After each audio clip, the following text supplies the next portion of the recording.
Here's something that you might not know about me. I hate getting dirty. I absolutely loathe it. I can't stand that feeling of just mud on my skin or on my hands.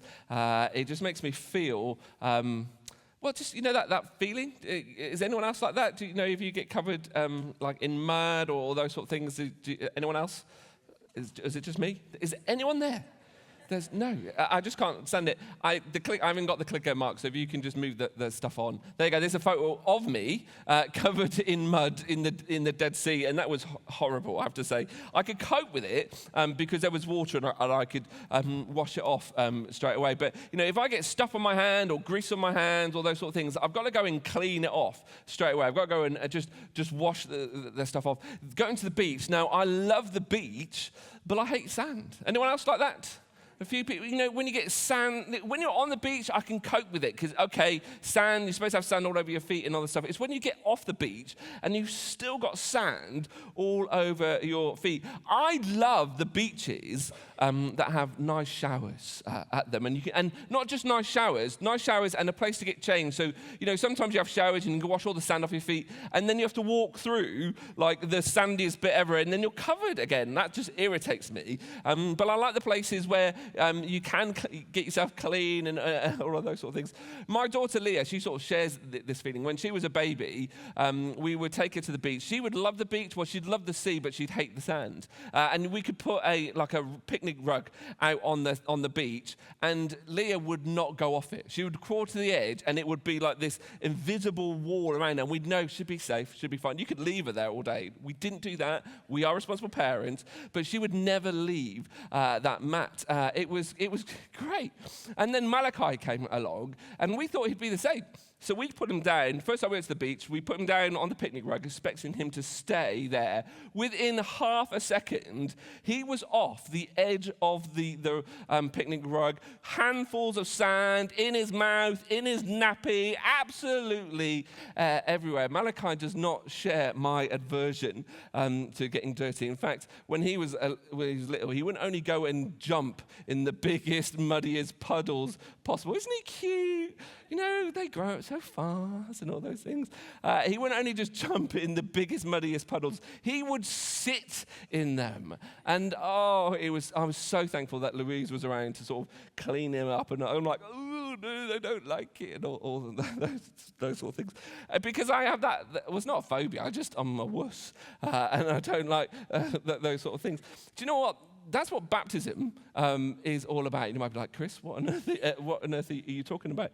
Because you see, we're not talking about the stuff on the outside, but sometimes life happens. And we heard it in a bunch of those stories, that sometimes life happens and we do stuff, or stuff is done, that just makes us feel a little bit grimy, on the inside. That makes us feel a little bit unclean on the inside. And I don't know how you feel this morning. If you're actually not talking about your external skin, but internally, how clean are you internally? I want to do something to demonstrate this. If you've been around FBC for any length of time, you'd have seen me do this, but it's worth doing because it's good. So there you go. So we've got a couple of jugs here, and we've got a bottle of water, which is just for me to have a drink. There you go. So I'm going to just go and grab some water from the baptistry. Baptism is this symbolic act. It's a sacramental act. What that means is it's something that is a sacramental ordinance is the technical phrase. Just trying to make it worth it. I've been to Bible college and those sort of things, but it's all been for that phrase, sacramental ordinance. And all that means is this is something that God has asked us to do, and that he says that he will meet us in this. But there isn't anything magical about this. There isn't anything magical about this water. It's just normal, Wokingham Council or Thames water that comes out of the mains. We don't do anything to it. Well, we do put chlorine in it to keep it clean and all those sort of things. But there you go. It's not special. But I'm just going to grab some water out of this could go horribly wrong, couldn't it? There you go. Let's get a little bit more. So that's not bad after 5 baptisms, is it? So this, how pure are you? If you think about, let this jug of water represent you and your life and just your soul, if I can use that phrase, if you can understand what I mean by that. How pure is your soul? Is it like this, or is it a little bit more contaminated? I've got a bottle of soul grease here, and stuff happens in life, doesn't it? We think and we say and we do stuff that we know we shouldn't think, that we know we shouldn't say, that we know we shouldn't do. And this is what sort of happens to our life. Let me give it a little stir. Can you see that through the lights? Is that working? That actually, now it looks like dark apple juice or a very bad sample. Somebody's very unwell. Sorry. No filter. But sometimes life feels like this, doesn't it? If we're honest, that we think and we say and we do things that we know we shouldn't think. We know we shouldn't say. We know we shouldn't do. And our lives become impure. They become contaminated. Our soul becomes dirty. And just like me, when I'm covered in sand or I'm covered in mud, and I just want to get that off, there was a point in my life when I realized I'm covered in mud on the inside, and I've said stuff and I've thought stuff and I've done stuff which I know I shouldn't do, and stuff's happened. People have said things against me, and that just makes me feel like this. And I wanted to deep clean my soul, but I couldn't. There's nothing I could do. I could not do anything worse, but all that would happen is I wouldn't get any dirtier on the inside. How do I make amends for this? How do I actually clean myself from the inside out? And it was at that point that I started to realize that Jesus is real, that he's not just a person in history, but he is the Son of God, that Jesus is who he claimed to be, that Jesus did do all the stuff that we read about in the New Testament, that Jesus did give his life on a cross for me, for this thing called the forgiveness of sin. Now, when we think about sin, we think about actions, things that we do, lying and stealing and swearing and supporting Man United and all these really horrific things to do. But that's not necessarily what sin is. That's the manifestation. Now, I'm coming out with all the big words today. The manifestation of sin. Sin is us living in this state where we ignore God in his world. We ignore God in his creation. Sin is our self-centeredness. Sin is our selfishness, where we think it's all about us and we think the world revolves around us. We would never say that out loud, but we often live that in our actions and the things that we do. And what happens is that we're like this. We become tainted and we become impure, and there is nothing that we can do. You can't turn back the clock. You can't undo. You can't make amends for this sin and the stuff that has happened to us.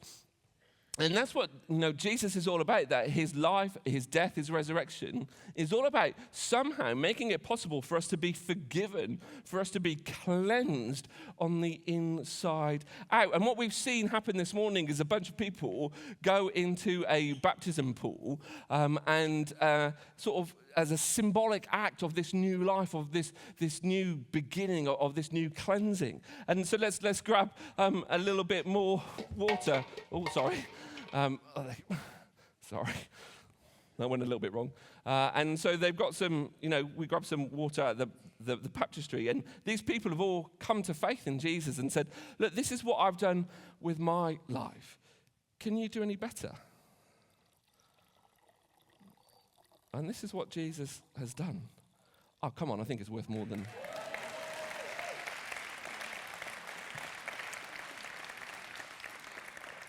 It's just ordinary water.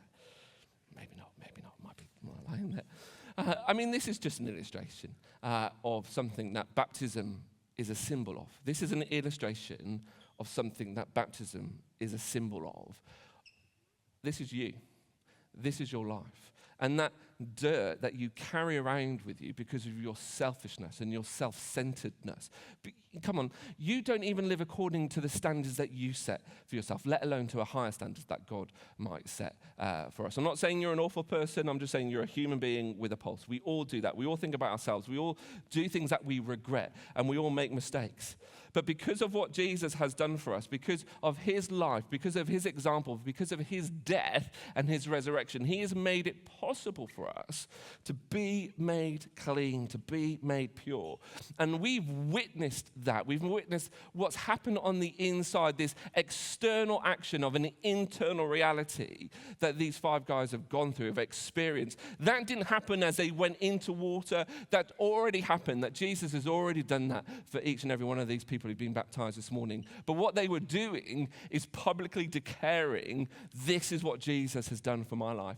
And it doesn't mean that they are perfect and they don't make mistakes. I know them. I spend time with them. Sean is going to be our new kids worker. We've hung out together. I'm so excited by that. But she is not perfect. She still makes mistakes. Let me have a drink, make sure I drink the right thing. And sometimes Sean will still be a little bit selfish. She'll still think about herself. Not a lot, because she's still a nice person. We still make mistakes. We still get things wrong. We still sin. But because of what Jesus has done, he's blessed us, he's forgiven us, and he keeps us clean and pure. Let me bring this verse on the Bible that a guy called Paul on the screen that Paul wrote. He's talking about us and talking about what Jesus has done. And he says that's Jesus, God, Jesus, all in together, has reconciled you by Christ's physical body through death to present you holy in his sight.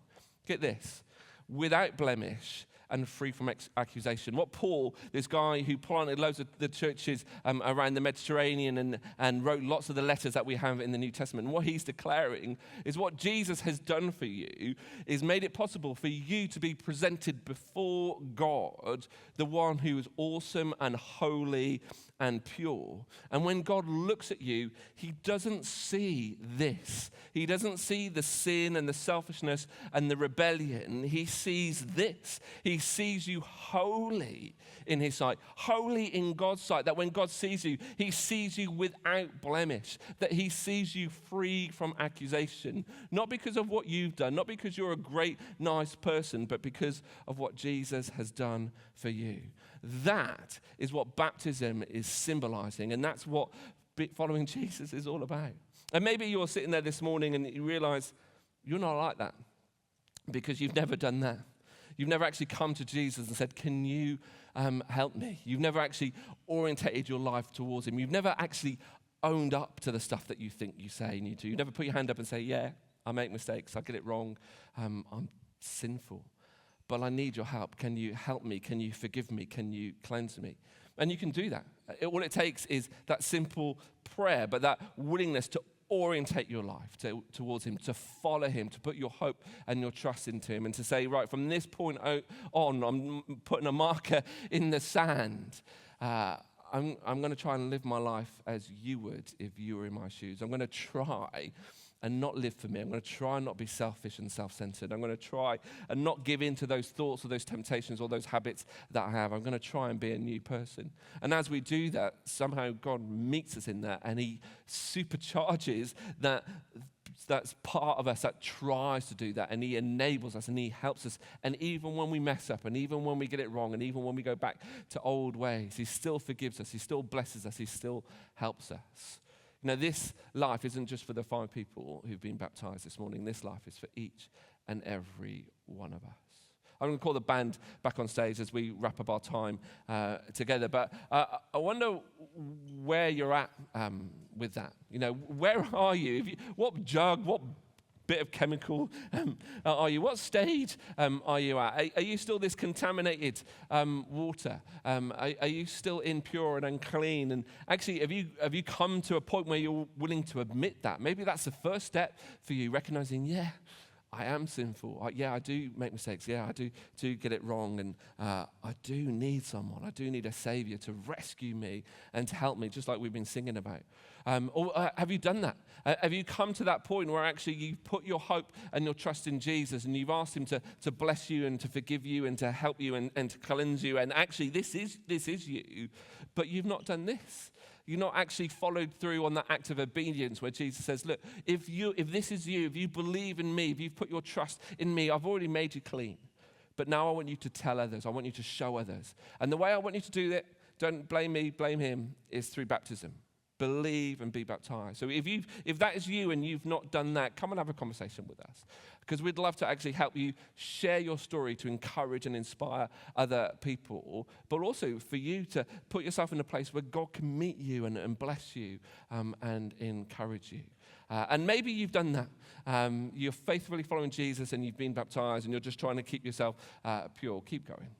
Know that you've got a God at work in you and through you who loves you and is encouraging you and cheering you on. And he knows that you'll make mistakes. He'll know that you'll get things wrong and you'll go back to those habits. But when you do, know that you're forgiven, that you're loved, and that he has still made you pure. Why don't we stand to our feet as we just sing this last song together. And I'd really love you to just to reflect on that as the band leaves. Where are you? Which one of these? What stage are you at? Know that you've got a next step. That step might be just acknowledging that you are not perfect, that you haven't got it all together. That step might be saying to him, I want to trust you. I want to put my hope in you. Can you forgive me and can you help me? Can you cleanse me? That step might be following through in obedience and getting baptized. Or that step might be just keep going, keep looking to him and keep trusting in him because he's at work in you and through you. Father God, I thank you so much for what Jesus has done for us. I thank you that even though we are imperfect, even though that we're impure, that we are dirty on the inside, that our souls are covered in mud, that they're stained, that you made it possible for us to be made clean, that you've made it possible for us to be made whole. And Lord, it's exciting, it looks good when it happens with water, but Lord, I know how amazing it is when it actually happens on the inside. I thank you for what you've done in my life. I thank you for what you've done in the lives of these guys who've been baptized today. And I thank you for what you're doing in the life of this crowd. Be at work in us, I pray. Amen.